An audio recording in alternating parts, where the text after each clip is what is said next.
Today we will learn kitchen hack how to boil a perfect egg. First, we'll put some water in the bowl and put the egg inside.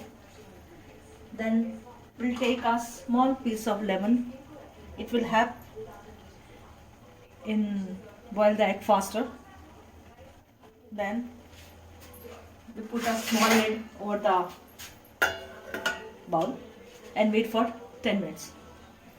10 minutes is over. Okay, now we'll switch off the gas. Now next kitchen hack is how to peel the egg without touching it. So we'll take the egg outside the bowl and put it in small container. It can be anything. And now see. Now the egg has been peeled. And the dinner for Tiger is ready. Tiger, egg is ready for you.